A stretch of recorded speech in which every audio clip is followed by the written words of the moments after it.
Chers amis internautes, bonjour, merci de nous retrouver à La Trinité. La Trinité où nous avons le plaisir d'essayer l'Astuce 20.2 Sport. Pour nous en parler, Jean-Hubert Pomoy. Bonjour Jean-Hubert. Bonjour, je suis le concepteur et le constructeur du chantier Asus Boat on a sorti cette année l'Astuce 20.2 Sport qui était présenté au Salon Nautique de Paris en avant-première. Donc aujourd'hui on a essayé ce bateau à La Trinité.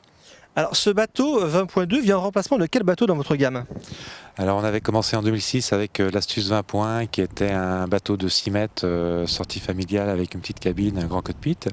Et au bout de 4 années, on a décidé qu'il y avait pas mal de choses à refaire sur ce bateau-là, et ce qui nous a amené à renouveler ce bateau avec l'Astuce 20.2. Alors qu'est-ce qui différencie le 20.1 du 20.2? Alors c'est un bateau qui est complètement nouveau au niveau des coques, des carènes, des flotteurs. On a carrément changé tout l'outillage. On a des flotteurs qui sont beaucoup plus longs, qui font 5,40 m de long avec 700 litres de volume. Un bateau qui est beaucoup plus large, qui fait 4,25 m de large. Grâce à un système de tubes télescopiques en coulissant mais en double tube, alors que sur le 20.1 on était avec un simple tube dans le milieu qui nous limitait en largeur. On a également changé la taille des trampolines et le type de trampoline. On a des trampolines beaucoup plus longs qui font près de 2,60 m de long, qui sont exploitables aussi bien pour les bains de soleil qu'en navigation. Je crois qu'également vous avez des nouveaux flotteurs qui sont beaucoup plus volumineux que sur l'ancien modèle. Sur l'ancien modèle, on avait des flotteurs qui étaient à 500 litres et qui faisaient 4,60 m. Là, on a complètement explosé le volume avec des volumes de 700 litres et 5,40 m de flotteurs. Et c'est également la largeur du bateau total. Il fait 4,25 m de large, qui lui donne une meilleure assise sur l'eau, une meilleure puissance et beaucoup moins de tangage en navigation. Alors Jean-Hubert, dites-moi, le 20.2 s'adresse à quel type de clientèle?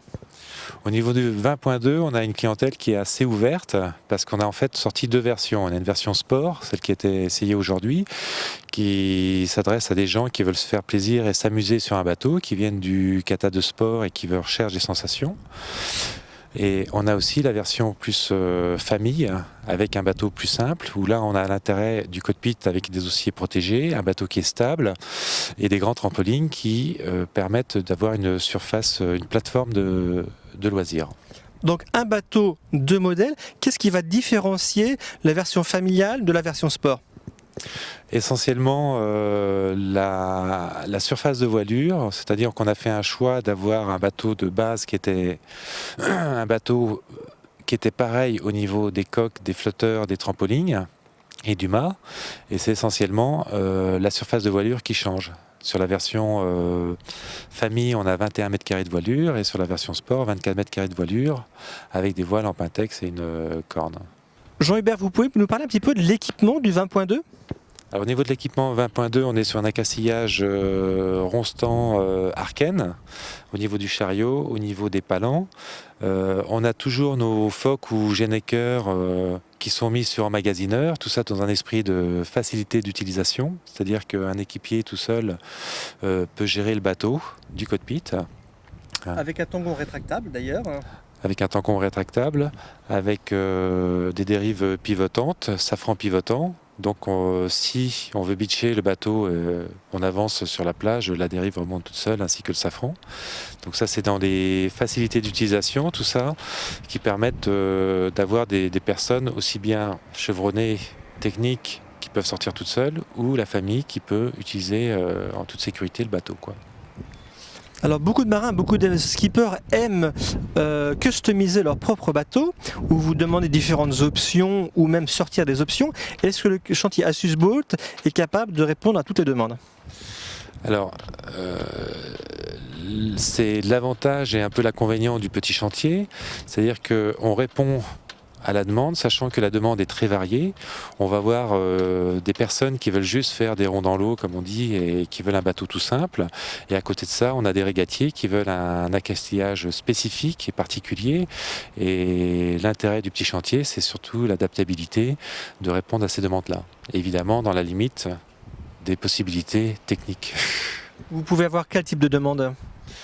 C'est des demandes, on peut avoir des demandes sur des types de poulies, sur des types de renvoi d'accastillage, sur des bloqueurs particuliers. Chaque personne en fait est habituée à un type de fonctionnement sur un bateau et on peut répondre à cette demande-là de par notre taille.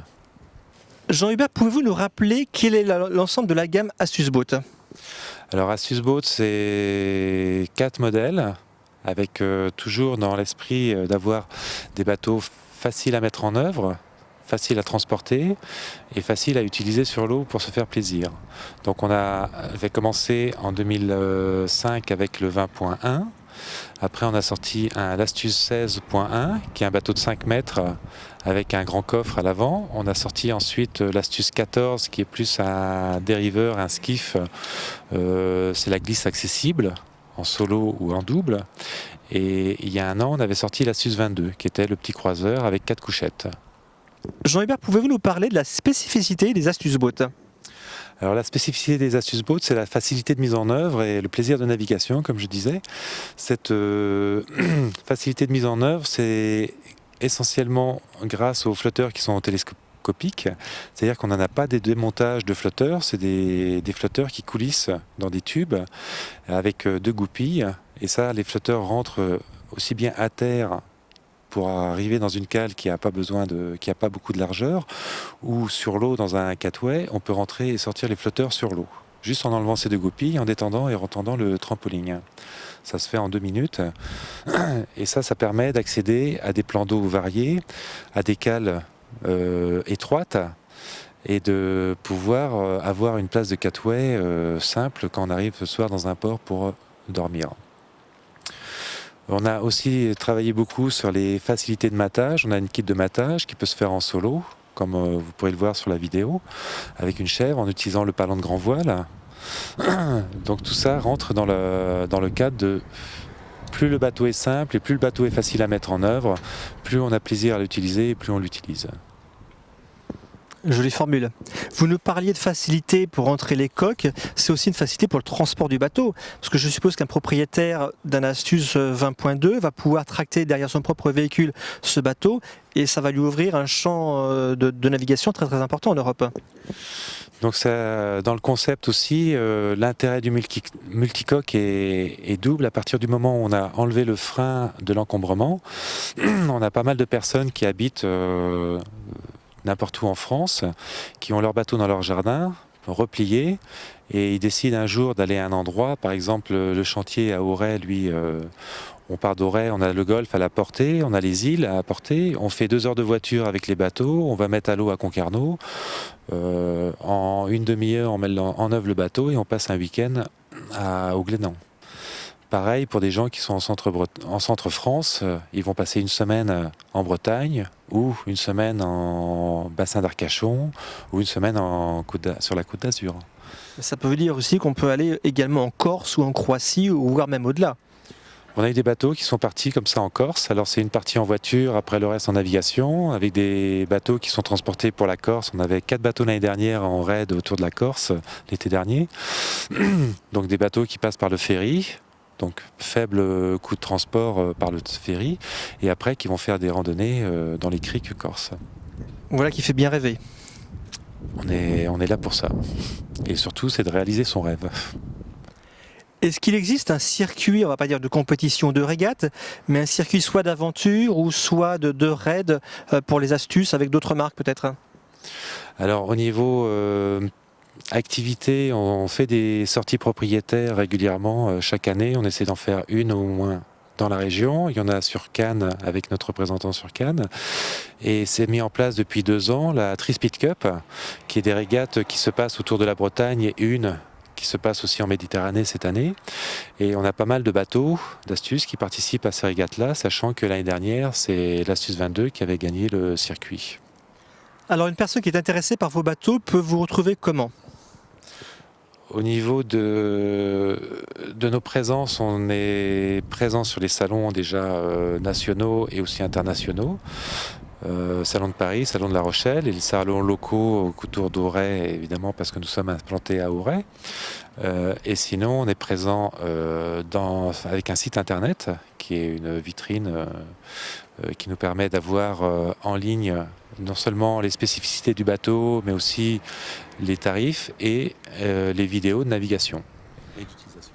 Jean Hubert, merci pour toutes ces informations. Un petit mot pour la fin peut-être?